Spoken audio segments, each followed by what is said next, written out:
Ukijitikisa unapata shida. Sisi tumeelewana, wewe utulie, usicomplicate. Nisikilize kwa sababu unachokuongea unakijua, unakifahamu, ni sehemu ya maisha yako.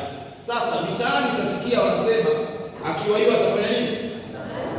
Mitaani utasikia wanasema kila mtu atachanganyikiwa ngao ukifanya nini? Sio wanasema hivyo. Lakini hakuna mtu ambaye yuko tayari kuzungumza kuhusu afya ya akili, hakuna.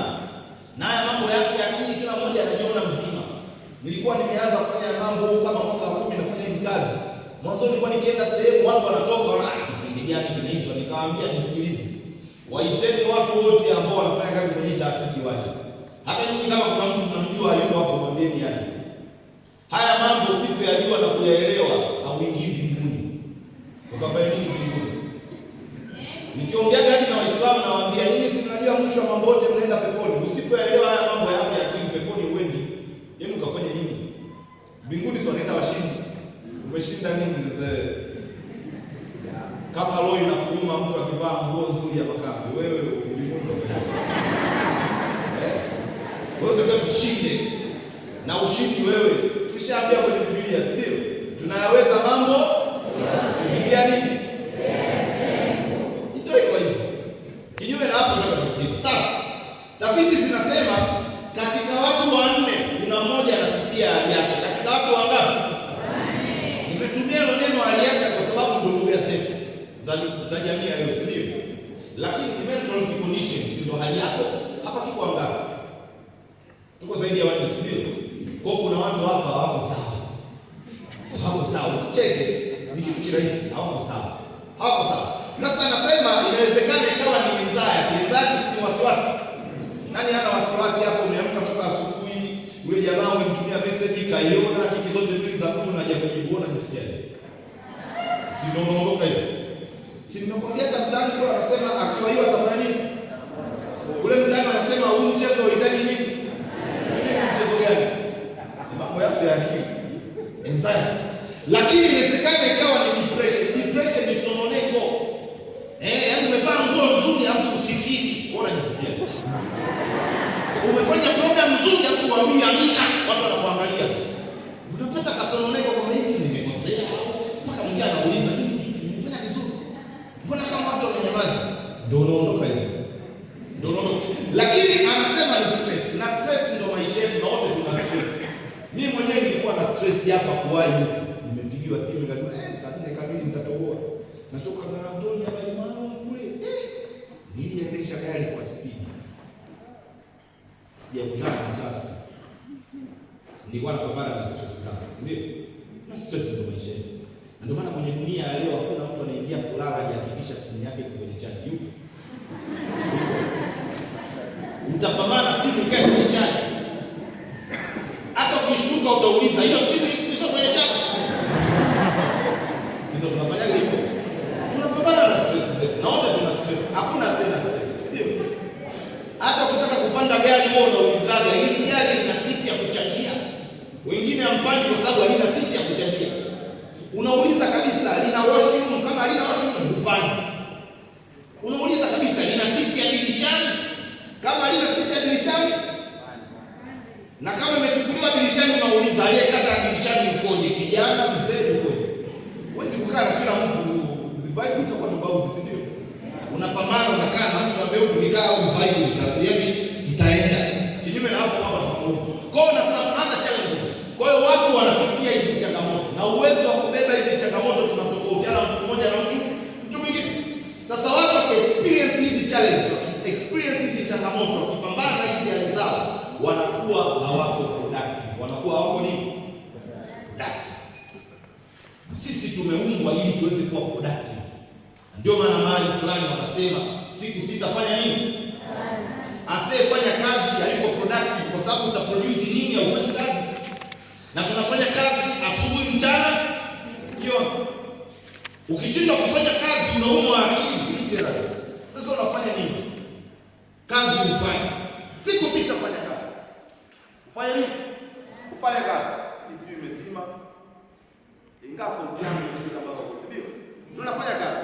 Lakini hoja nyingine ya msingi anasema huko tunakoenda huko wapi? Watu watazidi kuchanganyikiwa huko tunakoenda. Na kujua tunaenda wapi? Tunaenda wapi jamani? Yaani huko tunakwenda huko watu watazidi kuvurugwa na idadi itazidi kuongezeka. Mpaka sasa hivi nyinyi mnashuhudia, si kuna watu wanajiua kwa sababu ya mapenzi? Si haliko sawa wewe? Umekutana na mtu tu chuoni miaka miwili ushampenda kuliko familia yako, unataka kujua. Wewe unaona akili iko sawa? Si ndio unaondoka hivi? Yaani huko tunakwenda watu watazidi kuvurugwa. Sasa tukizungumzia afya ya akili, tunazungumzia mambo yanayofanyika katika fikra zetu, yanayofanyika katika nini, na wote tuna fikra hapa. Sasa katika fikra hizi napendaga kutoa mfano rahisi sana. Wote tuna vidole vingapi? Vingapi? Hebu nyanyua hivi. Vidole vingapi? Hivi vidole vitano vitaeleza vizuri kuhusu afya ya akili. Vidole vingapi? Vitano vitaeleza kuhusu nini?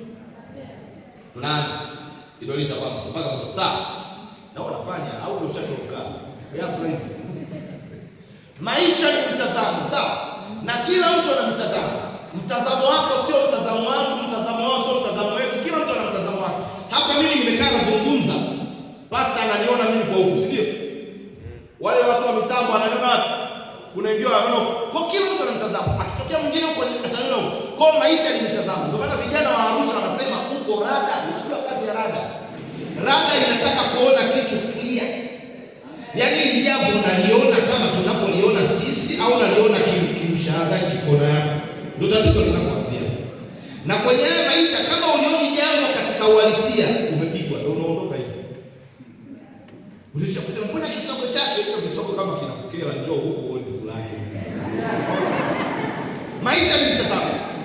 Kwa hiyo ukija kuishi mjini ni lazima uwe na taarifa nyingi kutosha kuwa na uwezo wa kunavigate mambo, uweze kuona mambo clear. Mitazamo yetu inabadilisha fikra. Inabadilisha nini? Inabadilisha nini? Ukinifuatisha hivi ndio utaelewa. Ukikaa tu umekaa kuna mchangao itakuwa inawezekana huko. Inabadilisha fikra. Ndani ya fikra za binadamu kuna mawazo, kuna nini? Na wote tuna mawazo hapo. Wengine mna mawazo mazuri, wengine mna mawazo mabaya. Na tafiti zinasema binadamu ana mawazo 12,000 mpaka 60,000 ndani ya masaa 24. Sehemu kubwa ya mawazo ya binadamu ni hasi kwa zaidi ya 90%. Kesho binadamu atawaza kama jana kwa zaidi ya 90%. Ikipita wiki, mwaka, hujakaa sawa sawa, umeshaugua akili. Ndio maana wanasema idle mind in devil's knee. Ukikaa kizembe utaanza kujitukana, utaanza hadi kujilaumu.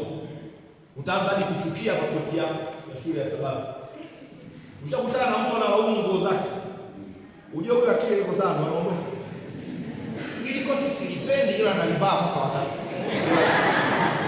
Analaumu kiatu chake. Hawa watu wanatisha, wanalaumu vitu vyao walivyonunua kwa hela zao wenyewe. Fikra, mawazo. Mawazo yanabadilisha hisia, yanabadilisha nini?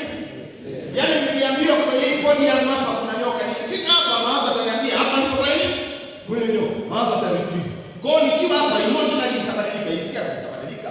Kwa hiyo nikiwa hapa mimi nitabadilika hisia. Na hisia ikibadilika inaamua tabia, inaamua nini? Tabia. Na tabia ndio kipimo cha afya yako. Kwa hiyo nikifika hapa mawazo yatabadilika, nitajua hapa ndipo kwa nini? Kwenye sintanyata. Sitabia tabadilika. Sintanyata ndio makini. Kwa binadamu anabadilika tabia kutokana na taarifa alizonazo. Unaambiwa baba yako kali, si baba akija unapiga. Akiondoka anatembea kama baba. Akija anakaa saa sita remote tunamwachia. Kwa binadamu anabadilika kutokana na taarifa alizonazo. Wewe una taarifa gani? Hebu mwambie mwenzako una taarifa gani? Na kila siku kuna taarifa zinaingia, zinataka ziingie katika fikra zako. Unaruhusu taarifa zipi ziingie? Au umekaa kizembe?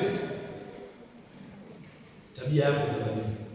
Tabia ni kipimo cha afya ya akili. Sasa hoja kubwa ambayo tunazungumza hapa, tunazungumzia kitu kinaitwa msongo wa moto mahali pa wapi?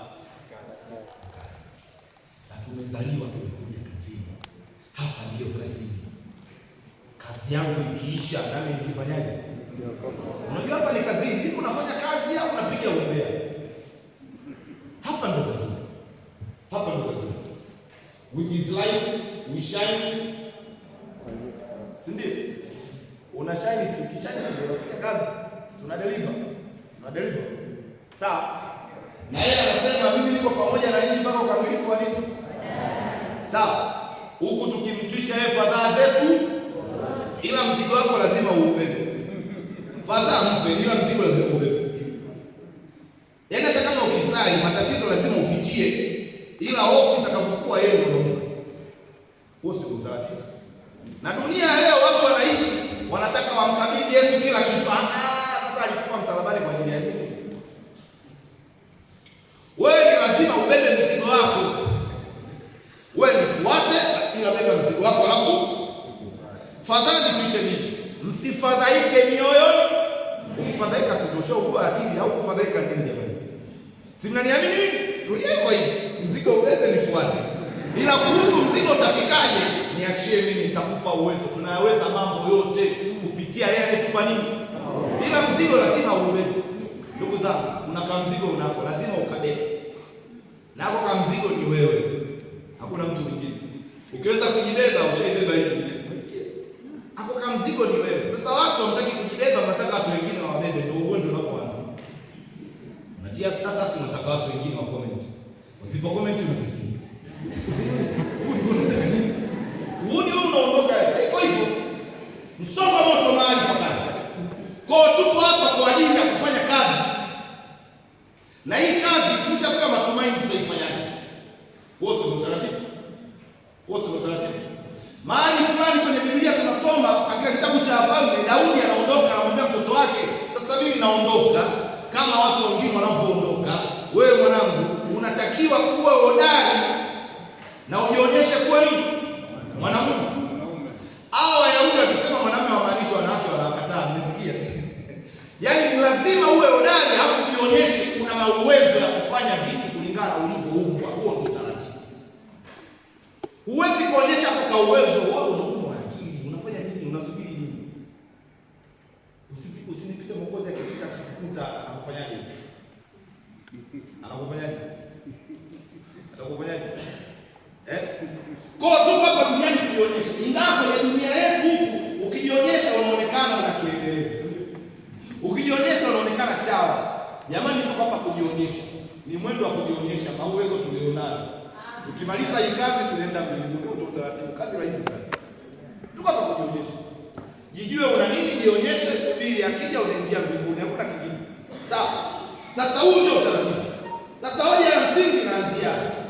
Wanatheolojia wachungaji hapa wanatuaminisha kwamba binadamu alipoumbwa na Mungu aliumbwa na mambo makubwa mangapi? Binadamu aliumbwa na akili na binadamu aliumbwa na utashi. Unasikia? Akili na utashi.